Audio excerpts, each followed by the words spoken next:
हम सबको कभी न कभी तो क्रोध आता ही और आएगा भी। मनुष्य इन्हीं भावों से हम जुड़े हैं। किंतु ये क्रोध क्यों आता है?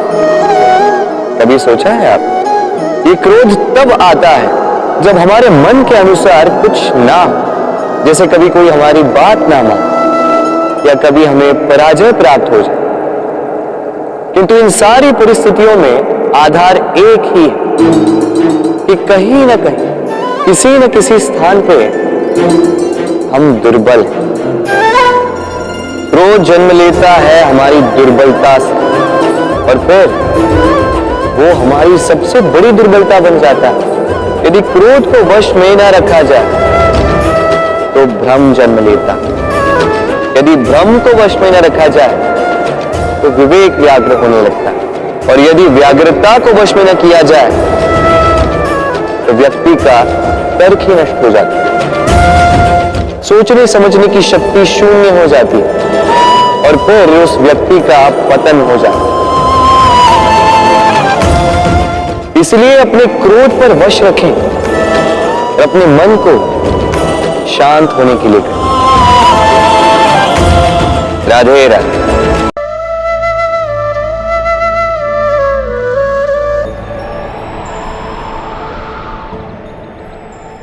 जब भी प्रेम की बात आती है, हम सबसे पहले मन में एक नायक और एक नायिका का चित्रण कर लेते हैं।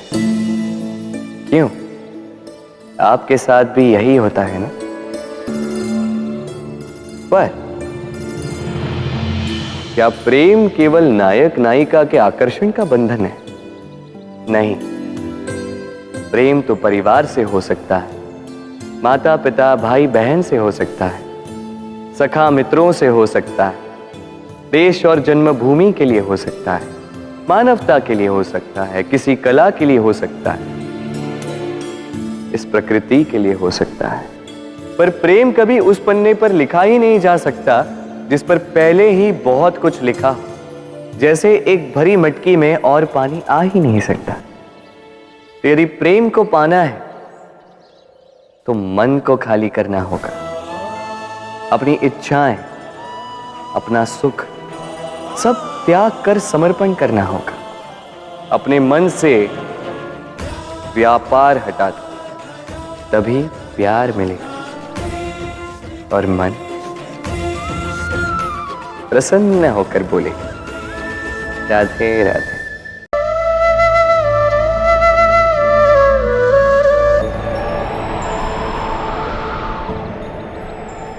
जब भी प्रेम की बात आती है, हम सबसे पहले मन में एक नायक और एक नायिका का चित्रण कर लेते हैं। क्यों? आपके साथ भी यही होता है ना? पर क्या प्रेम केवल नायक नायिका के आकर्षण का बंधन है?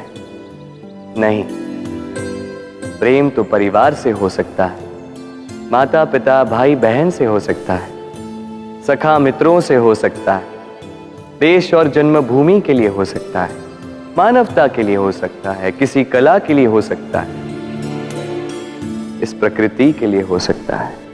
पर प्रेम कभी उस पन्ने पर लिखा ही नहीं जा सकता जिस पर पहले ही बहुत कुछ लिखा हो। जैसे एक भरी मटकी में और पानी आ ही नहीं सकता। तो यदि प्रेम को पाना है तो मन को खाली करना होगा।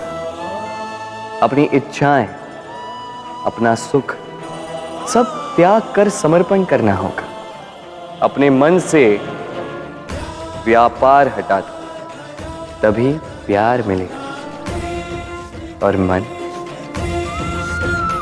प्रसन्न होकर बोले राधे राधे।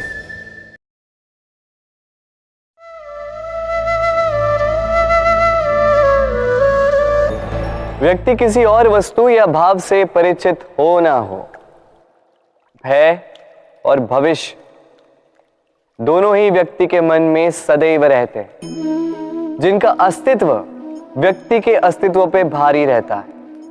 विचित्र है ना? वह वो है जिसे आप नहीं जानते, जो अनजान है, और इसी कारण आपको भय लगता है कि ना जाने क्या होगा। भविष्य वो है जो अब तक घटा ही नहीं। तो जो घटा ही नहीं उसके विषय में चिंता क्यों? आपके हाथ में है वर्तमान। वर्तमान के कर्म सत्य मन से कीजिए और सोचिए ये कि अपने कर्मों को और कितनी श्रेष्ठता से किया जा सकता है। इसलिए आप विश्वास कीजिए, यदि वर्तमान के कर्मों को आप सत्य मन से करोगे तो भय स्वयं ही निकल जाएगा और भविष्य का फल अवश्य ही मीठा होगा। इसलिए भय और भविष्य से डरना छोड़ दीजिए, इस वर्तमान को जी। राधे राधे।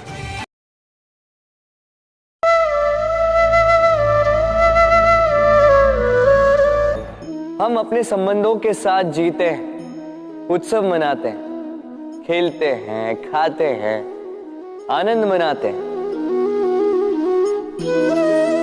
किंतु जब कोई प्रिय हमसे दूर चला जाता है, इस संसार से चला जाता है, तब हम दुर्बल हो जाते हैं, सदा दुखी रहते हैं।